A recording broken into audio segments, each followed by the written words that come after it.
So what does this mean for persons with disabilities, especially coming off of COVID-19 in the last year?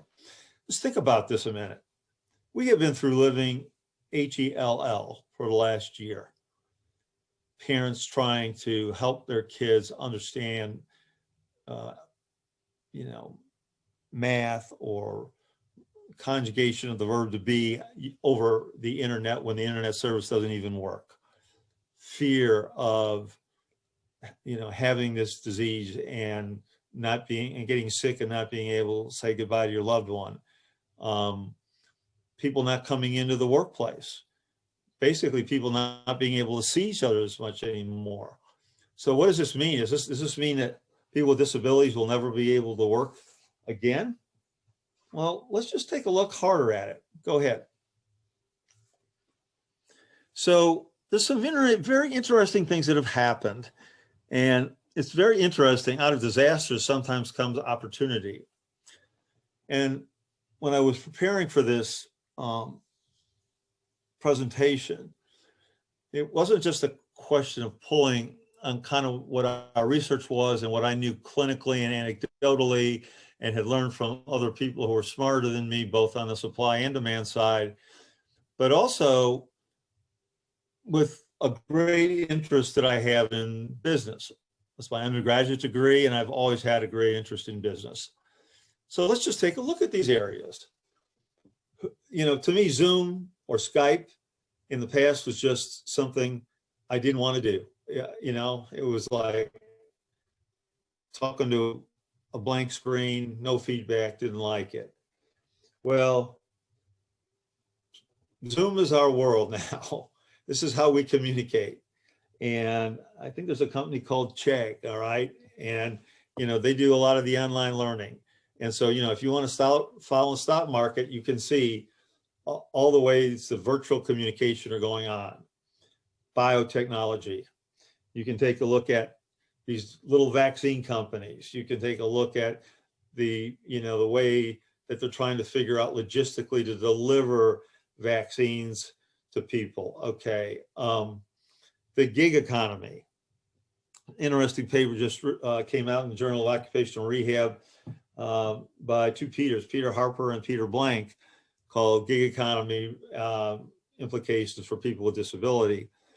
Well, the gig economy, represented by companies like Upwork or Fiverr, a company actually from Fiverr from Israel, they basically are companies that promote small businesses starting up, okay? Very, very small businesses starting up. And what do you know, when people got laid off,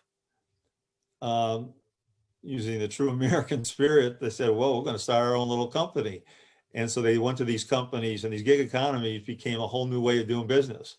And then how about the televisits?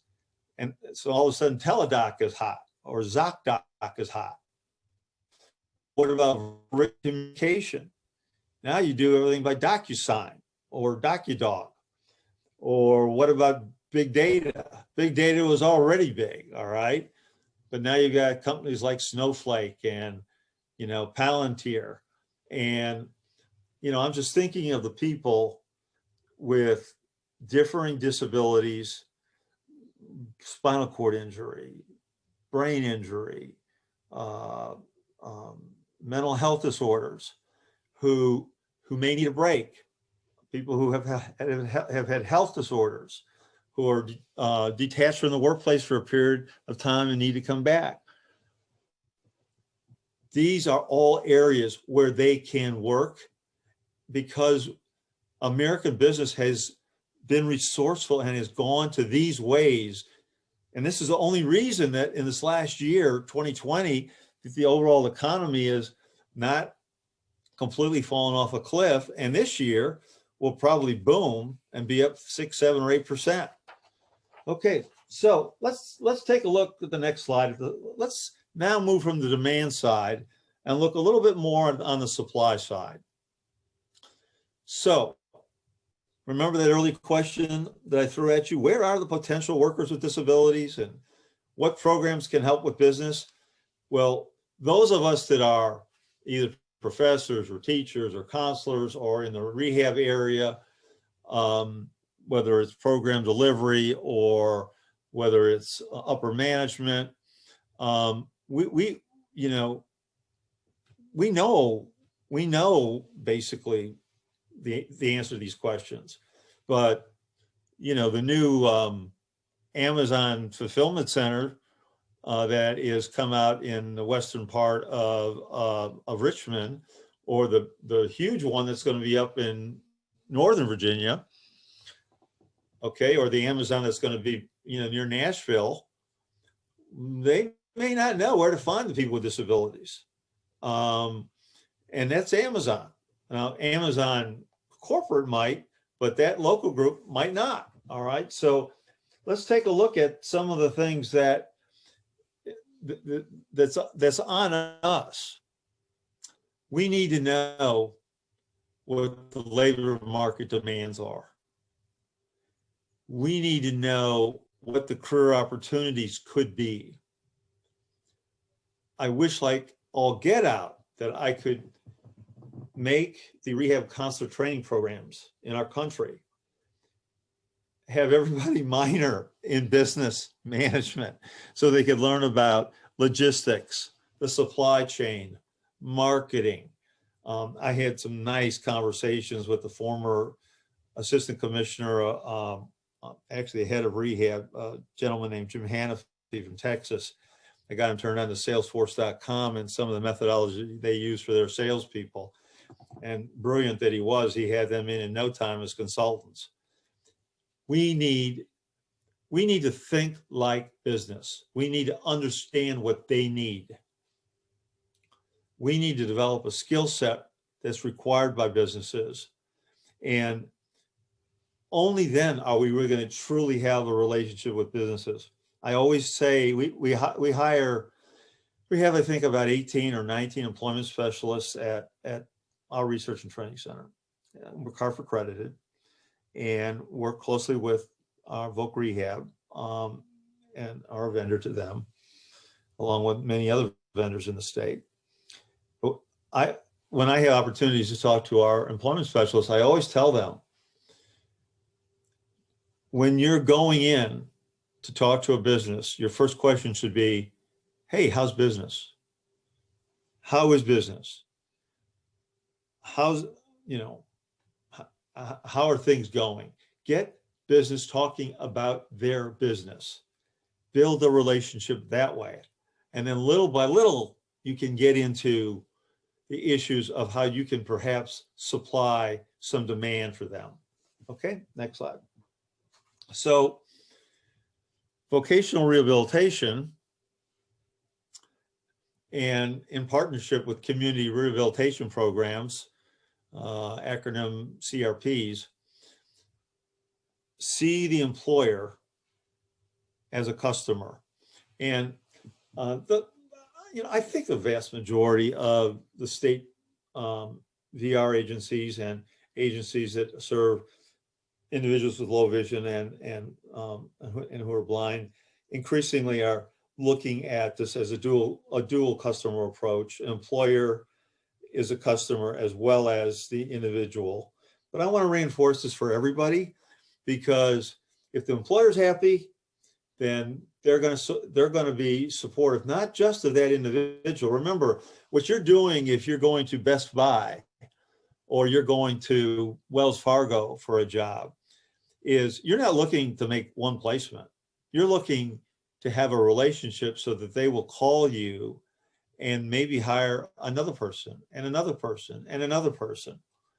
So you need to help your staff identify what their needs are and learn their culture. Marketing, business development, implementing a strategy, maintaining networks with business. And, you know, being a professor, it certainly isn't for me to tell, you know, somebody as smart as, you know, a Jim Hannafy or Kathy Hayfield with all of her experience in the state of Virginia as our commissioner, or her predecessor, Jim Rothra, the best way to do this. But I am increasingly convinced that hiring only one person as a business liaison, it's going to be uphill in a state like Virginia, where it takes 7, 8 hours to go from Virginia Beach all the way down to Wise County in Southwest, right on the borders of Kentucky and Tennessee. I mean, we're rural, we're urban, we're suburban. We've got to have we've got to have enough of our staff that understand what business is about, and small business as well as larger businesses, and know how to do that homework, that they know how to do the approach right. Because if they can't do the approach right, one person can't do the job. So, just continue on that thought process. Next slide. So you're looking at building the networks and partnerships, and I'll leave it to you to decide with the business that you're working with what that partnership looks like. Because a partnership doesn't mean barging in on them every minute, badgering them with phone calls constantly.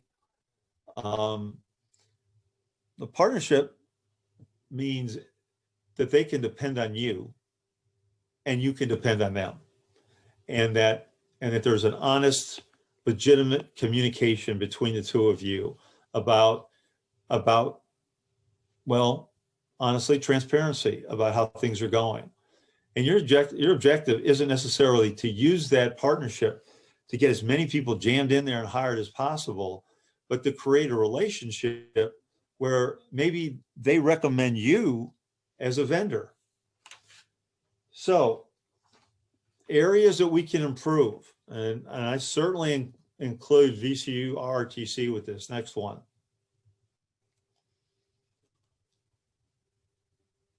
Next slide.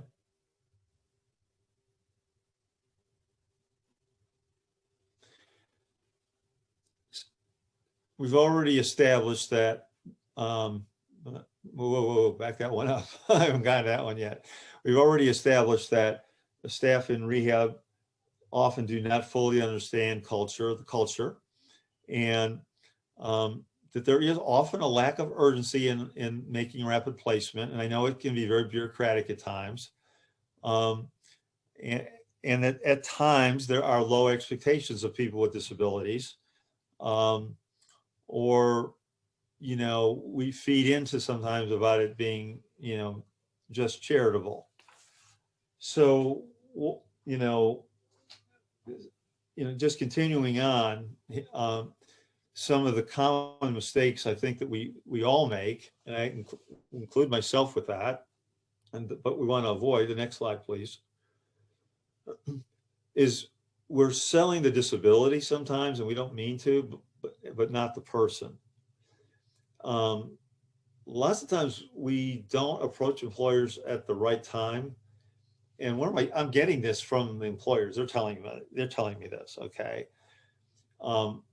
As providers, we're not doing enough research on those business needs, and we may overpromise in our eagerness to try and get the placement, okay? All right, next one.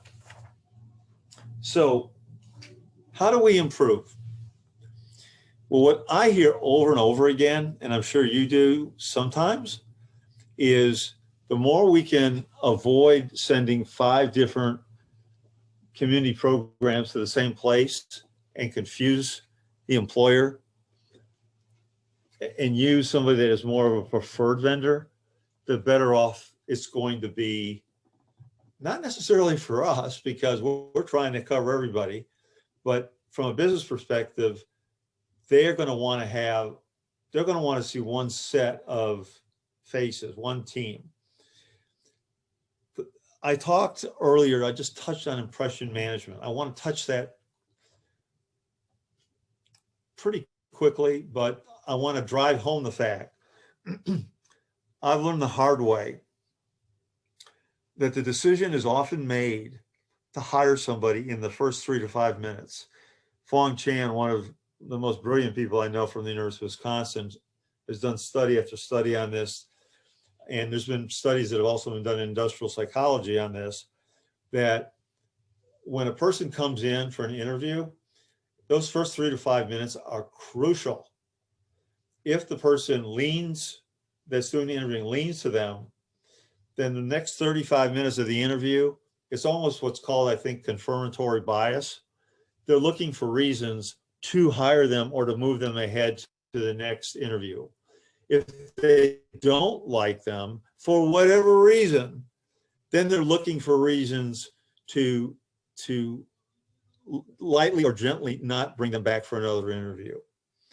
Now, I don't know how those impressions, it's impossible to know. And one of the studies that we're doing in this current R&D center we have is we're trying literally to study what's happening at the point of purchase in the first 3 to 6 months. And when I say point of purchase, I mean, why does that first line supervisor like that person that's just been hired and wants to advance them? Or why do they like that person enough that they want to interview them more? Other areas for improvement, and I've got some stats on this that I think are going to blow you away. They really blew me away. We think we're persistent. I don't think we're persistent enough. And I also don't think that once we have gotten in the door, or we feel like we're getting close to the door, I don't think that we sell our own capacity to help well enough. I mean, the people, for example, and I've been spoiled going way back with the Joe Ashleys and even further back to Al Dickerson's, who I just adored that man. He was the first VR director I ever knew in the 80s. The rehab agency and a number of the CRPs are extremely, extremely good. Okay, they really get it, but I'm not sure that that's always conveyed to the business. So that's on you if you're a rehab agency or you're the CRP, about how can you convey it so you're not trying to just sound like a salesman, but let them know that you're there to help. Okay, next slide. So check this out, folks. This blew me away when I saw this, and Jennifer McDonough gave it to me. Now, just assume employment specialists are salespeople. Just assume that for the moment, all right? 48% of salespeople never follow up with a prospect. 25% make a second contact and then they stop. 12%, only 12% will make 3 contacts and then they stop. And only 10% make 3 or more contacts, make more than 3 contacts, and then they stop, okay, because they haven't had success. All right, continue. It keeps going. 2% of the sales are made in the first contact. That's it. Only 2%. 3% on the second contact. 5% on the third contact. I'll jump you to 9. 80% of all of your placements are going to be made on the 5th to the 12th contact. So what I'm telling you, and let's see, I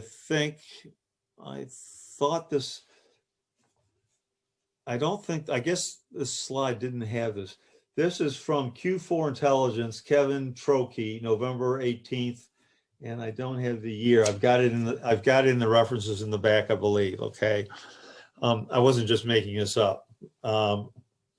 This slide reference came in literally 4 days ago. Okay, because I didn't want to show a reference, but to me, what it just it was very humbling to me. It made me realize that when I say we're not working hard, it's not that we're not necessarily working hard, but we're not working smart. Okay, so let that sink in on you a little bit, and let's just continue on, because this is all about planned persistence. Do not stop at persistence. You've got to have a plan for persistence, which means you got to have a protocol for the timing and the frequency and the message. When are you going to go? How often are you going to go? And what are you going to say? Okay, next slide. What are you going to ask business? Do your employees have duties which take time away from their main area of expertise? Are there tasks that can be done more efficiently by somebody else?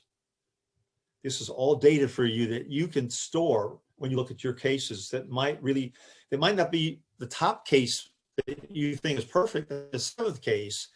You pull them off because they fit these questions better. Are the tasks that need to be done but are often left undone daily? We have somebody right now in a very large corporation, I won't name the company, that's doing fabulously in this, okay? And 3 more questions on this front. Are there days or time of the week when business volume is exceptionally high? Are there tasks you'd like to see done more often or aren't being performed? Do you pay somebody overtime or find temporary help to find certain tasks? Now, if you're following me and you understand what customized employment is, you know that these are the little tricks that are going to get you that information. But if you don't ask those questions or get decent answers, then you're not going to be effective. Okay, so let's go to the next slide. And in a little bit, I'm going to have another video for you, okay?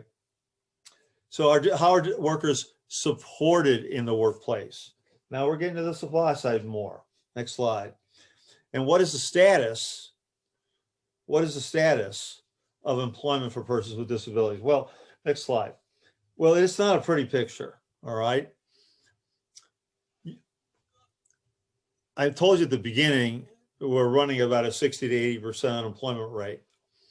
And we're more likely to experience persistent poverty. And the outcomes are even worse for people with intellectual and developmental disorders. In fact, the National Longitudinal Transition Study, RU, I think just recently in 2021, might have been 2020, reinforced an earlier study that showed that of all the different disabilities in the special ed area, that the autism spectrum disorder was the hardest one to find employment for. And that was the most challenging one, okay? And yet, if you talk to businesses, they've all heard about autism. They just don't know exactly what it is. So it's up to us to explain to them that people with autism really have a lot of gifts. We just got to fit them into the right situation with the right supports. Okay, next one. So despite the Workforce Innovation Opportunity Act, and there's been research and policy promoting competitive integrated employment, we've still got too many people with intellectual and developmental disabilities, especially, not engaged in work. And so we end up looking like this. Next slide. And we've got still about 5,000 either adult activity centers or sheltered workshops. Although the United States Department of Justice is using Olmstead, which was a Supreme Court decision in 1999, and then now using Title I of the ADA to go to states and to seriously question what they're doing and whether or not they're promoting integration for individuals like they read ADA. And recently all the workshops in Rhode Island and Vermont were shut because of that. Now I have a slide that's going to last about 5 minutes. It's actually a video. Some of you have already seen it, I think, or if you haven't, at least if you've been to St. Mary's, you've seen Damien. He's a young man with autism, and you've already seen Alyssa. He's a good, perfect walking example of success. And so, enjoy. Go ahead. Doing what you're doing. I make a transformer. 5. Ready, Damien? Yes, I'm ready. Damien had an internship in the inpatient pharmacy. He was responsible for checking all of the drugs. They're individually packed and checking the expiration dates. And he also was responsible for cleaning the shelves and just really keeping it very organized in the department. This is something that they often needed a tech to do, but it really wasn't getting done as frequently as it probably should have been. There are 6 runs to go, right? This turned into a job because as the internship was coming to a close, the department really didn't see how they could continue without having him there to complete this job for them, because it really is critical. The job really evolved. In addition to checking the expiration dates, Damien also learned how to restock drugs, and then he learned how to make deliveries to the outpatient infusion center. This kind of came about because Damien was getting done with his work quickly, and he has a lot of energy, and that energy was being released in the department, which was causing a distraction to his coworkers. He has a tendency to script loudly, and he was actually getting on coworkers' computers and finding things to fill his own time with, which were not productive and were distracting to the department. His supervisors wanted to continue to have him working there, and so they contacted his job coach to see what we could do to continue to use his assets, but also to help out the department. And so that's how the delivery started. The outpatient infusion center is attached to the hospital, and this is where patients are going to receive chemotherapy and other cancer treatments. Thank you for doing that. When we're waiting in this room, how should we wait? By the door. And what's our volume? Volume down. Volume down. I wait for Jessica in there. Damien, it's okay to speak in a regular volume. She's in the room. Okay. We just can't shout things like, "I'm finished." Does that make sense? Nope. Not make sense. When we're at work? I keep the volume down. I keep the voice down. How about your body? Keep my body still. Hello. I knock by the door. Okay, Damien. It's what another number run. is this? 6. Right. This run is number 6. Non-chemo. No way, Stephen. No way. Yes. At the time, a volunteer was responsible for making the deliveries to the outpatient infusion center from the pharmacy, or if a volunteer wasn't there, one of the pharmacists or the techs had to do it. It really wasn't done on a strict schedule, and patients were having to wait several hours to get the treatment. The inpatient pharmacy and the outpatient infusion center decided to collaborate and create this job for Damien so that he was helping their department to run more efficiently to provide better care to the patients who were waiting for treatment. I finish. Number 6 is finish. There's yours over here. I work in the pharmacy and OPIC. I open a suitcase, wait for chemo, and on chemo, I check expiration dates at work. I pull expired drugs and find month. I stay off this computers at work. I eat lunch. I follow the rules. I follow the plan. Who wrote that? I wrote it. That's great. Damien's been working for almost 5 years, and we do continue to provide him with social supports at work. At this point, we are no longer implementing a self-monitoring plan and working on it together 4 times throughout the day. His department has been trained on how to enforce the rules, and Damien is at the point now where he has written his own plan, and he knows what the expectations are, and it's written clearly for him by himself. Where we do next, Stephen? Where we do next? Chemo and non-chemo. They're both. Yes, they're both. What time is it? Time to go. 10:30, please. 10:30. The answer is 10:30. Run number 7. We do continue to communicate regularly with the departments, and they know that they're able to contact us if there is a situation that becomes larger than what they feel that they're able to handle, or that they need additional support. Then they always call us, and we come and provide immediate support to the department and the employee.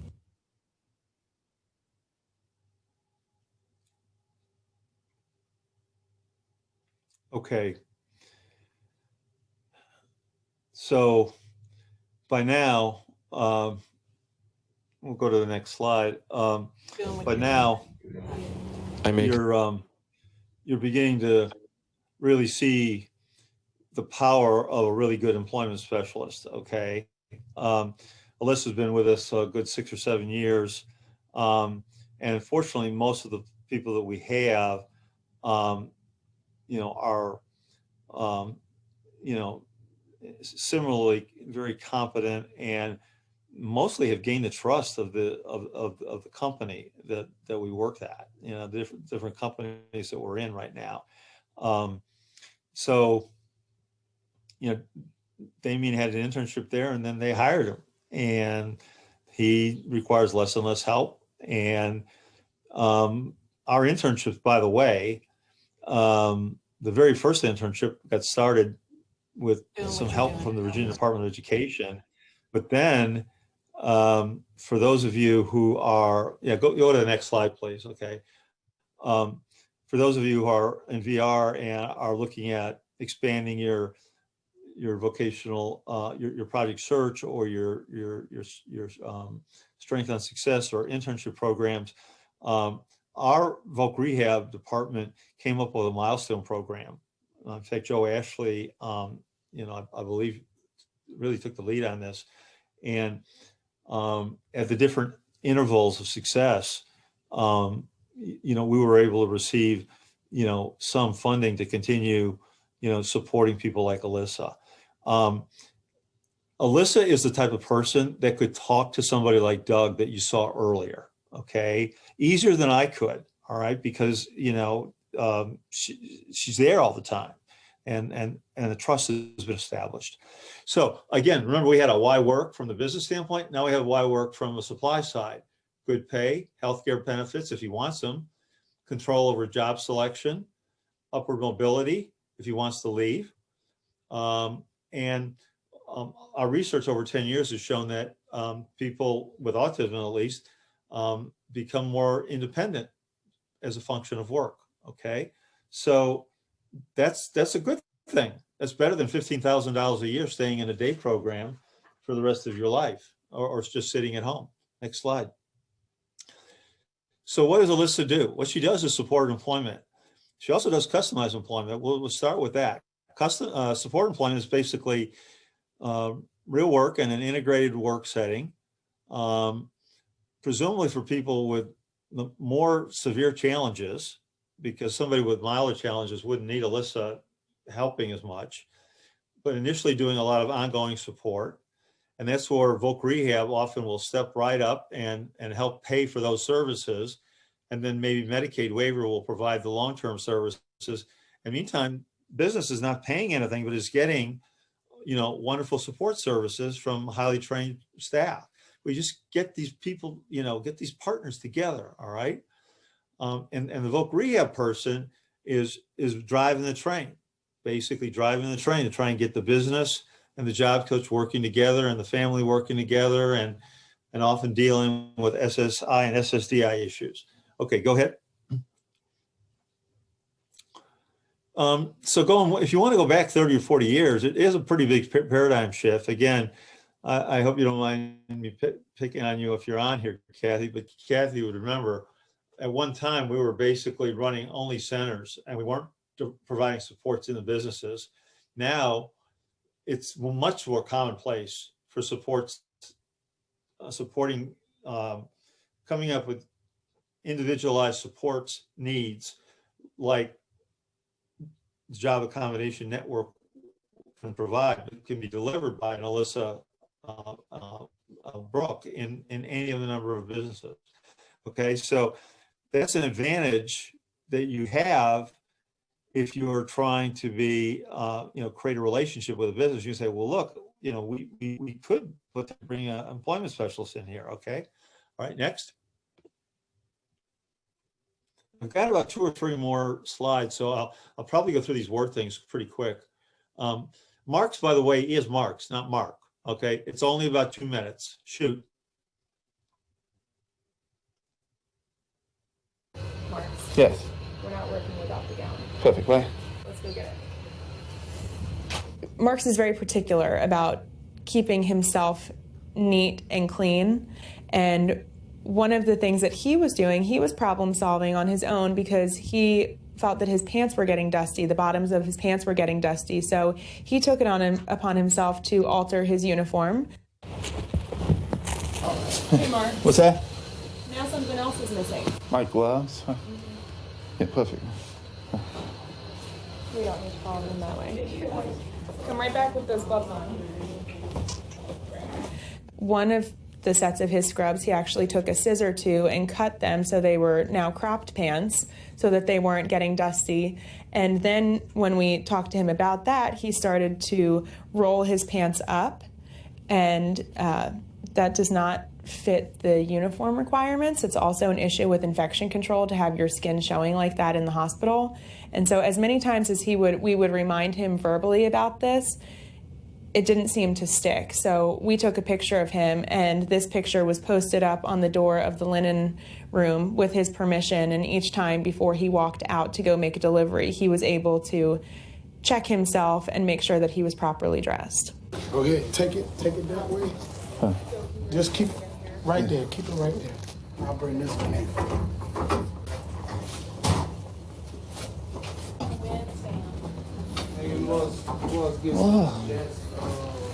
And we good, thank you, Mark. Thanks. Perfect once again. Yeah, you're like one cool.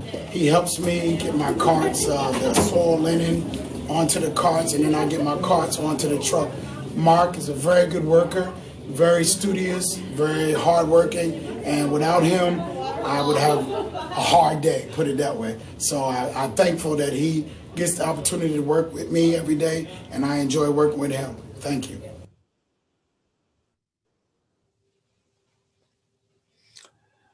Okay, so this thing called supported employment here, just a very quick overview of what goes on, just because I think many of you already are aware of this, but if we get to the next slide, please.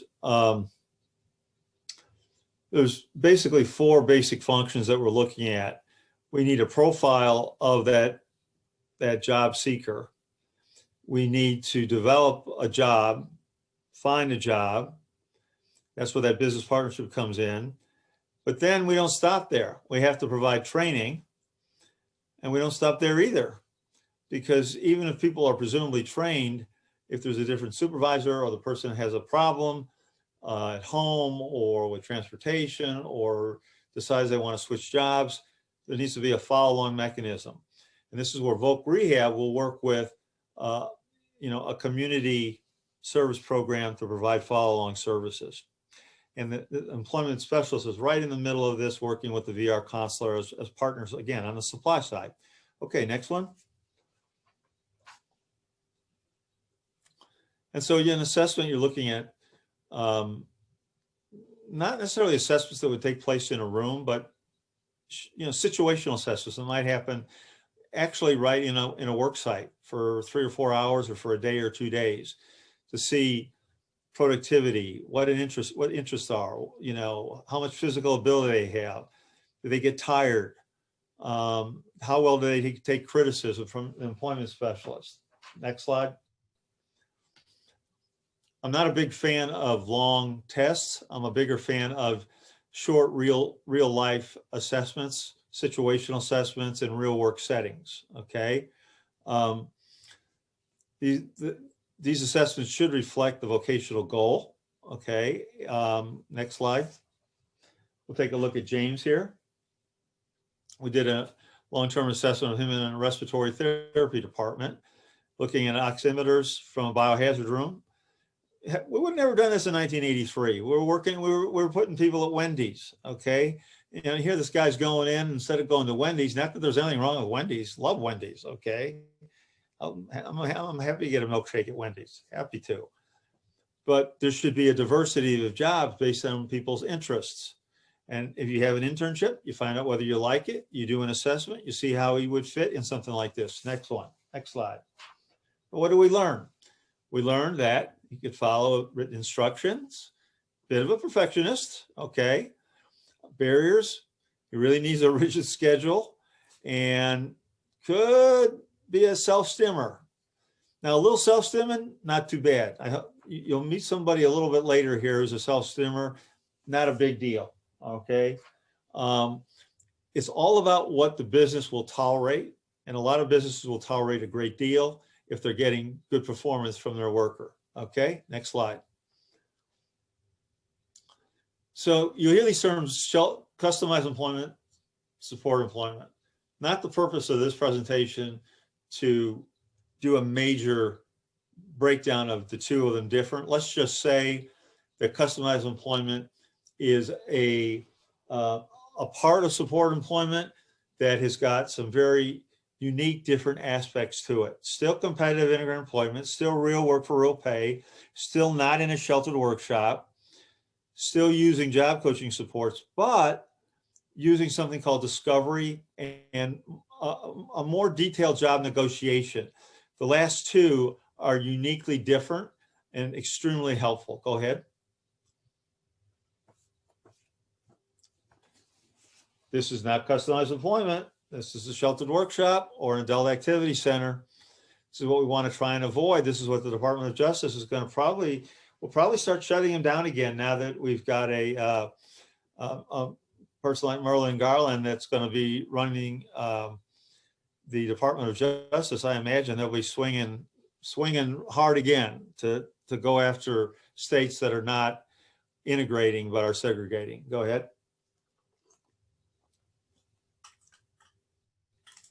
Yeah, so this is customized employment. There you see some graduates and some people working. Discovery, next slide, is, remember I talked about job profiling? Well, this is more of that. Home visits, interviewing more people. Really works especially well in my view, my personal view, for more challenging individuals that's harder to find jobs for, because you get more information. Okay, they tell you more and you learn more. And remember those questions earlier that I was showing you about what you should be asking business about overtime, temporary work, having things that weren't getting done that needed to be done? Voila, here you are. Somebody could come in and they might not even have posted the job, and you could maybe offer somebody that could do this. Next slide. And that would fit in very nicely to this whole concept of negotiating for a position that maybe isn't even posted yet. Pretty cool. Okay, next one. Types of job development. Here's our lingo. Here's our jargon, folks. Job carving, job negotiation, job sharing, self-employment. Well, self-employment, that's a gig economy, all right? I'm not sure what job carving would be. I've heard Erin Riley, say that she thinks it's more like Thanksgiving, all right? But it's basically breaking up a job into different tasks based on what a person can do, rather than trying to beat them over a head to teach them something that would use up all of VR's money on tasks that they, probably isn't going to learn. All right, next slide. So if we're going to go into Unum, or we're going to go into Kindred, or we're going to go into IBM, one of the departments, what are we going to offer for work supports? Job coaches like Alyssa, transportation options, help with assistive technology. These are all things VR can offer, pay for, give expertise for. It's not just getting money from VR, it's getting their expertise as well as from the CRPs. So let's take a quick look at, this will take about 4 minutes. We're about on time.